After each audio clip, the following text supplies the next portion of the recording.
Halo, semangat pagi. Apa kabar Bapak Ibu, saudara-saudari dan rekan-rekan muda yang dikasihi Tuhan?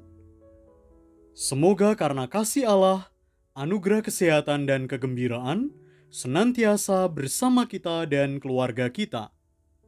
Bapak Ibu, saudara-saudari dan rekan-rekan muda yang terkasih dalam Kristus, pada kesempatan kali ini kita memasuki masa Prapaskah 2025 pekan keempat. Dengan tema besar, mewujudkan Tritugas Kristus untuk mendewasakan paroki, bersama Keuskupan Surabaya, di pekan keempat ini kita akan mendalami subtema Anugerah Martabat Raja dalam Baptis. Marilah kita awali pertemuan kali ini dengan tanda kemenangan Kristus. Dalam nama Bapa dan Putra dan Roh Kudus. Amin. Kasih karunia, rahmat dan damai sejahtera dari Allah Bapa dan Putranya Yesus Kristus dalam persekutuan dengan Roh Kudus selalu beserta kita, sekarang dan selama-lamanya. Bapak, Ibu, saudara-saudari dan rekan-rekan muda yang terkasih dalam Kristus, terima kasih atas kesetiaan Bapak, Ibu, saudara-saudari dan rekan-rekan muda semua untuk hadir sampai pada pertemuan keempat ini. Dalam pertemuan ketiga yang lalu, kita sudah diajak untuk mendalami tugas suci sebagai nabi yang kita terima dalam pembaptisan. Dalam pertemuan ketiga itu, kita disadarkan bahwa setiap dari kita, karena baptis, kita memperoleh tugas suci sebagai nabi. Meski kita ini manusia yang lemah, rapuh dan berdosa, namun kita menerima tugas sebagai nabi. Sebagai nabi, kita mewartakan kehendak Allah dalam kata dan perilaku. Sebagai awam, tugas kenabian kita memiliki kekasan dan daya guna yang istimewa, justru karena dijalankan dalam keadaan-keadaan biasa dunia ini, yaitu situasi hidup keduniawian sehari-hari, dalam hidup dan pekerjaan sehari-hari dengan segala tantangannya. Nah, Bapak, Ibu, saudara-saudari dan rekan-rekan muda, pada pertemuan keempat ini, kita diajak untuk mendalami tugas suci kita sebagai raja. Maka marilah kita siapkan diri untuk memulai pertemuan yang keempat ini. Kita mengundang kehadiran Tuhan.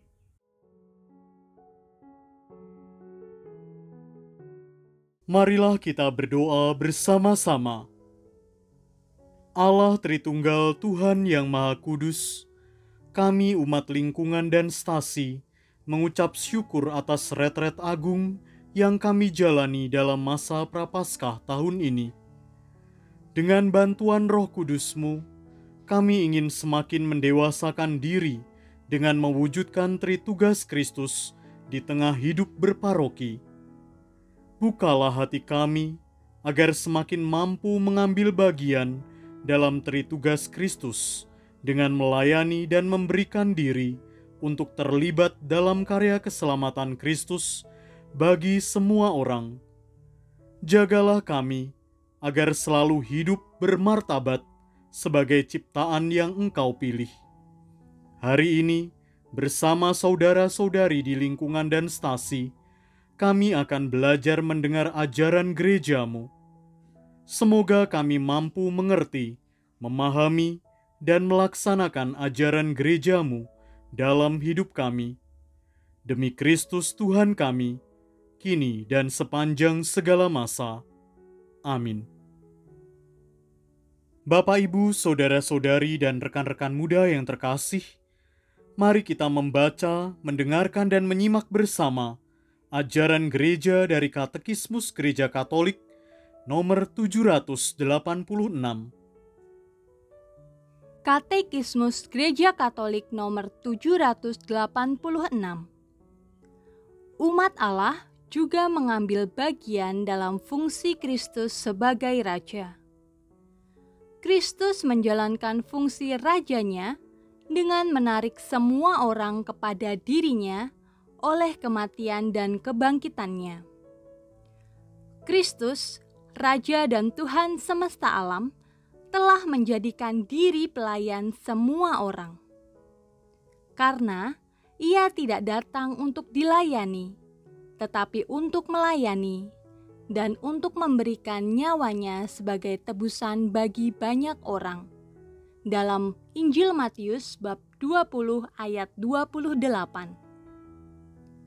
Untuk seorang Kristen, mengabdi Kristus berarti meraja, terutama dalam orang-orang yang miskin dan menderita, di mana gereja mengenal citra pendirinya yang miskin dan menderita. Umat Allah mempertahankan martabatnya sebagai raja apabila ia setia kepada panggilannya untuk melayani bersama Kristus. Silahkan Bapak, Ibu, saudara-saudari, dan rekan-rekan muda membaca kembali secara pribadi di dalam hati ajaran gereja dari Katekismus Gereja Katolik nomor 786 tersebut. Sembari membaca, kita berusaha menemukan satu kata atau kalimat singkat yang berkesan.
Sekarang, mari kita berdiskusi untuk mendalami ajaran gereja tersebut berdasarkan 3 pertanyaan panduan berikut ini.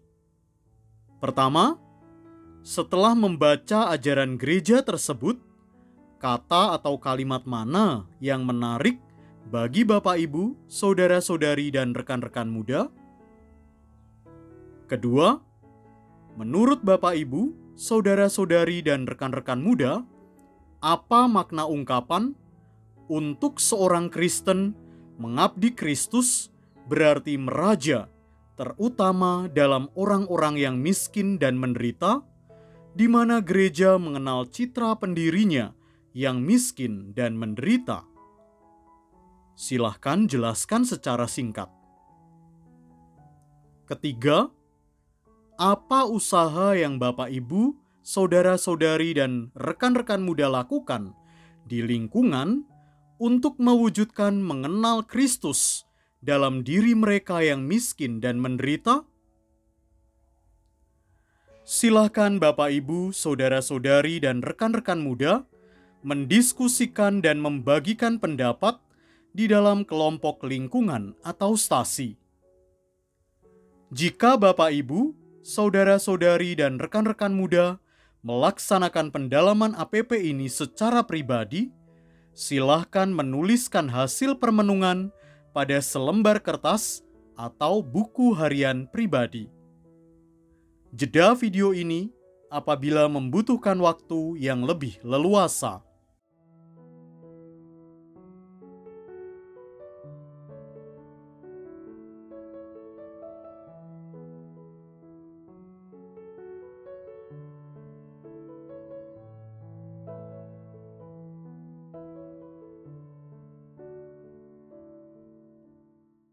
Bapak, Ibu, saudara-saudari, dan rekan-rekan muda yang terkasih dalam Kristus, dalam pertemuan kedua dan ketiga, kita sudah mendalami tugas sebagai imam dan nabi yang kita warisi dari Tuhan Yesus melalui sakramen baptis. Maka dalam pertemuan keempat, kita mendalami tugas sebagai raja. Karena Tuhan Yesus adalah raja, maka kita yang telah menerima sakramen baptis juga memiliki tugas sebagai raja. Dalam kitab suci, khususnya dalam Injil Yohanes bab 6 ayat 15, dikisahkan bahwa setelah memberi makan ribuan orang, Tuhan Yesus dipaksa untuk menjadi raja oleh banyak orang. Namun, Tuhan Yesus menolaknya dengan menyingkir ke gunung. Ketika memasuki Yerusalem, Tuhan Yesus disambut sebagai raja. Dengan menaiki seekor keledai, Tuhan Yesus dielu-elukan banyak orang. Mereka menghamparkan pakaiannya di jalan yang dilalui Tuhan Yesus. Orang banyak itu memuji Allah. Diberkatilah Dia yang datang sebagai Raja dalam nama Tuhan. Damai sejahtera di surga dan kemuliaan di tempat yang maha tinggi. Seperti yang diungkapkan dalam Injil Lukas bab 19 ayat 35 sampai 38. Namun sebagai raja, kerajaan Tuhan Yesus bukanlah dari dunia ini. Demikianlah yang dinyatakan Tuhan Yesus di depan Pilatus, seperti pada Injil Yohanes bab 18 ayat 36 berikut. Kerajaanku bukan dari dunia ini. Jika kerajaanku dari dunia ini, pasti hamba-hambaku telah melawan, supaya aku jangan diserahkan kepada orang Yahudi, akan tetapi kerajaanku bukan dari sini. Katekismus Gereja Katolik yang kita dalami bersama tadi menyatakan bahwa umat Allah ikut mengambil bagian dalam fungsi Kristus sebagai raja. Kristus menjalankan fungsi rajanya dengan menarik semua orang kepada dirinya oleh kematian dan kebangkitannya. Dengan demikian, justru dalam wafatnya di atas penderitaan salib dan kebangkitannya dari kematian, Tuhan Yesus membawa semua orang masuk dalam kerajaannya. Tuhan Yesus menyerahkan nyawanya di atas salib agar semua manusia memperoleh kehidupan yang sejati. Maka sebagai raja, Tuhan Yesus tidak seperti raja-raja yang berkuasa di dunia ini. Oleh karena itulah, selanjutnya katekismus menegaskan bahwa Kristus, Raja dan Tuhan semesta alam, telah menjadikan diri pelayan semua orang. Karena Ia tidak datang untuk dilayani, tetapi untuk melayani dan untuk memberikan nyawanya sebagai tebusan bagi banyak orang. Seperti yang nampak pada Injil Matius bab 20 ayat 28. Dengan demikian, setiap orang yang percaya dan menerima sakramen baptis adalah seorang raja yang menjadi pelayan bagi semua orang, dan bukan sebagai tuan besar yang dilayani. Sebagai pelayan yang melayani, semua orang selalu menempatkan orang lain lebih utama dari diri sendiri. Maka pusatnya adalah orang lain, bukan dirinya sendiri. Ini berarti seorang yang beriman kepada Kristus harus memiliki kerendahan hati, seperti dicontohkan Tuhan Yesus yang merunduk dan membasuh kaki para rasulnya dalam perjamuan terakhir. Bapak, Ibu, saudara-saudari, dan rekan-rekan muda, selanjutnya dinyatakan bahwa sebagai seorang Kristen, mengabdi Kristus berarti meraja, terutama dalam diri orang-orang yang miskin dan menderita, di mana gereja mengenal citra pendirinya yang miskin dan menderita. Karena meraja berarti melayani, maka dalam ajaran iman ini dinyatakan secara tegas pemihaan orang Kristen dalam pelayanan, yaitu mengutamakan orang-orang yang miskin dan menderita. Lantas, mengapa demikian? Karena dalam diri orang-orang miskin dan menderita, gereja menemukan wajah Kristus yang miskin dan menderita. Kristus tidak menyamakan dirinya dengan mereka yang kaya, penuh kegembiraan, tetapi dengan mereka yang miskin dan menderita. Hal ini dinyatakan dalam sabda penghakiman terakhir pada Injil Matius bab 25 ayat 34 sampai 46. Mari, hai kamu yang diberkati oleh Bapa-Ku, terimalah kerajaan yang telah disediakan bagimu sejak dunia dijadikan. Sebab ketika aku lapar, kamu memberi aku makan. Ketika aku haus, kamu memberi aku minum. Ketika aku seorang asing, kamu memberi aku tumpangan. Ketika aku telanjang, kamu memberi aku pakaian. Ketika aku sakit, kamu melawat aku. Ketika aku di dalam penjara, kamu mengunjungi aku. Sesungguhnya, segala sesuatu yang kamu lakukan untuk salah seorang yang dari saudaraku yang paling hina ini, kamu telah melakukannya untuk aku. Selanjutnya Kristus bersabda, "Enyahlah dari hadapanku, hai kamu orang-orang terkutuk. Enyahlah ke dalam api yang kekal, yang telah sedia untuk iblis dan malaikat-malaikatnya.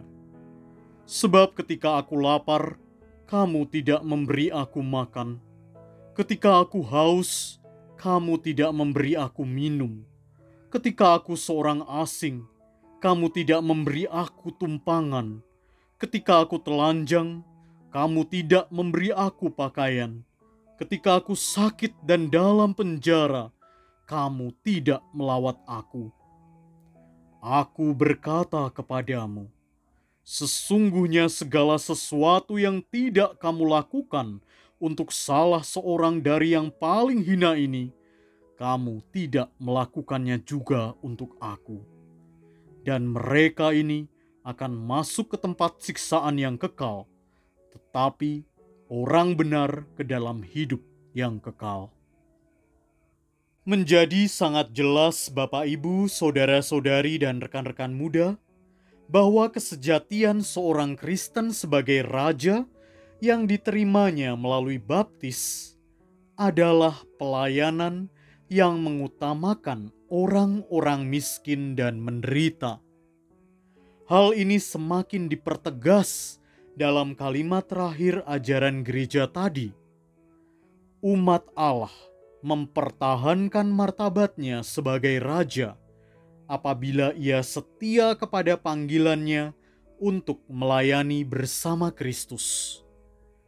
Melayani bersama Kristus berarti melayani dengan mengutamakan orang-orang yang miskin dan menderita. Konsili Vatikan II dalam Konstitusi Pastoral Gaudium et Spes artikel 1 juga menyatakan hal yang sama. Kegembiraan dan harapan, duka dan kecemasan orang-orang zaman sekarang, terutama kaum miskin dan siapa saja yang menderita, merupakan kegembiraan dan harapan, duka dan kecemasan para murid Kristus juga. Bapak, Ibu, saudara-saudari, dan rekan-rekan muda yang dikasihi Tuhan, setiap masa Prapaskah, gereja mengundang kita untuk memperbarui hidup, untuk bertobat. Undangan untuk bertobat ini menjadi lebih istimewa di tahun Yubelium 2025 ini. Karena di tahun 2025 ini secara istimewa, gereja melimpahkan belas kasih pengampunan dari Allah.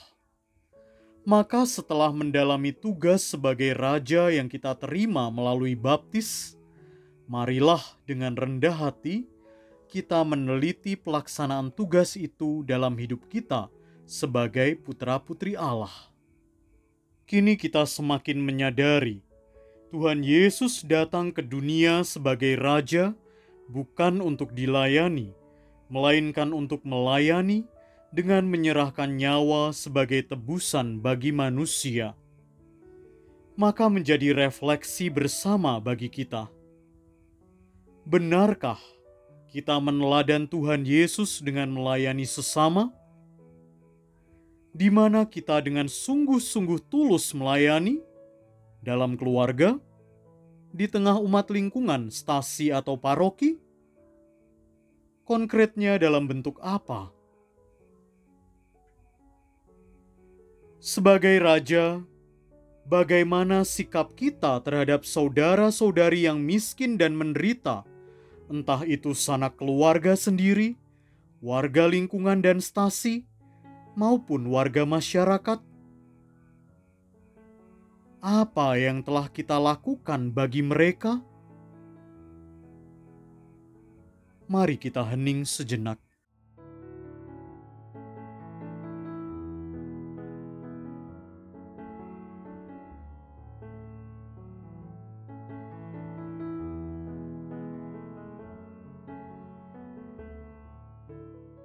Mari kita persembahkan doa syukur dan permohonan kita kepada Allah, Sang Raja Agung, sumber cinta kasih.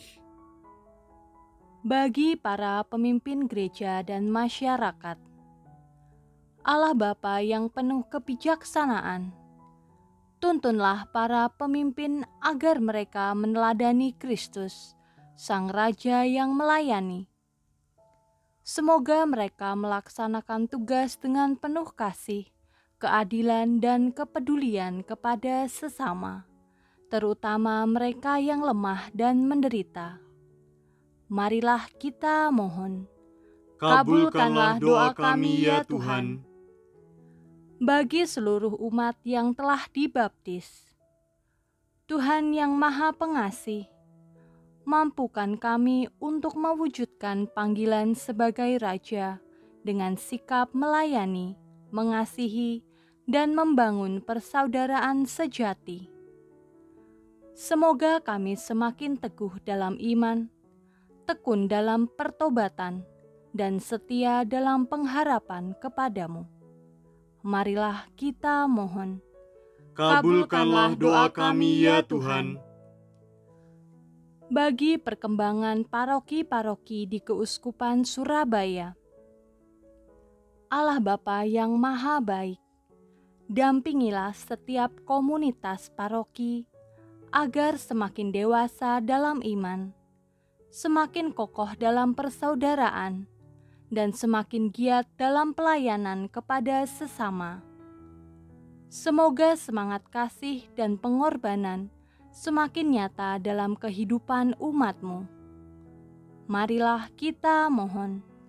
Kabulkanlah doa kami ya Tuhan. Marilah kita persatukan doa syukur dan permohonan ini dengan doa yang diajarkan oleh Tuhan Yesus sendiri.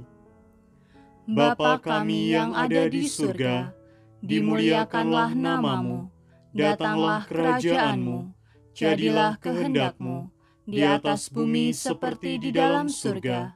Berilah kami rejeki pada hari ini, dan ampunilah kesalahan kami, seperti kami pun mengampuni yang bersalah kepada kami. Dan janganlah masukkan kami ke dalam pencobaan, tetapi bebaskanlah kami dari yang jahat. Amin. Marilah kita menghaturkan doa yubilium tahun 2025 bersama-sama. Bapa yang ada di surga, semoga iman yang telah Engkau anugerahkan kepada kami dalam Putra-Mu Yesus Kristus, Saudara kami, dan nyala api cinta kasih yang dicurahkan ke dalam hati kami oleh Roh Kudus, membangkitkan pengharapan yang mulia akan kedatangan kerajaan-Mu di dalam diri kami. Semoga rahmat-Mu mengubah kami menjadi penabur-penabur yang gigih akan benih-benih Injil yang menghidupkan umat manusia dan seluruh alam semesta dalam penantian yang penuh iman akan surga dan bumi baru. Ketika mengalahkan kekuatan jahat, kemuliaan-Mu akan dinyatakan untuk selama-lamanya. Semoga rahmat tahun yubelium ini menghidupkan kembali dalam diri kami, para peziarah pengharapan, kerinduan akan harta surgawi, dan curahkanlah bagi seluruh dunia sukacita dan damai dari Sang Penebus kami. Bagi-Mu, ya Allah yang Maha Kuasa, pujian dan kemuliaan sepanjang segala masa. Amin. Marilah kita berdoa bersama-sama. Syukur kepadamu, Allah Tritunggal Maha Kudus, sebab kami telah Engkau dampingi dan Engkau berkati dalam perjumpaan kami kali ini bersama persekutuan umat-Mu di lingkungan dan stasi. Dengan doa bersama, mendengarkan sharing dari saudara-saudari kami, serta memahami ajaran gereja-Mu, kami semakin diteguhkan dan semakin pantas melayani semua orang yang memerlukan uluran hati dan tangan kami. Semoga kami semakin memiliki iman yang dewasa dengan melaksanakan tritugas Kristus sebagai imam, nabi, dan raja. Demi Kristus Tuhan kami, kini dan sepanjang segala masa. Amin. Marilah kita hening sejenak. Kita mohon berkat Tuhan bagi kita yang hadir di sini, bagi keluarga, dan juga bagi umat di lingkungan dan stasi. Semoga Tuhan selalu beserta kita, sekarang dan selama-lamanya. Semoga kita semua yang hadir dan keluarga kita, serta orang yang kita doakan, dibimbing dan diberkati oleh Allah yang Maha Kuasa, dalam nama Bapa dan Putra dan Roh Kudus. Amin. Bapak, Ibu, saudara-saudari, dan rekan-rekan muda sekalian, dengan demikian pertemuan pendalaman iman masa Prapaskah yang keempat ini sudah selesai. Syukur kepada Allah. Marilah kita hidup dalam belas kasih dan damai sejahtera Tuhan. Amin. Terima kasih atas partisipasi aktif Bapak Ibu, saudara-saudari, dan rekan-rekan muda dalam pertemuan keempat pendalaman iman masa Prapaskah 2025 ini. Sampai jumpa dalam pertemuan pendalaman iman Prapaskah selanjutnya.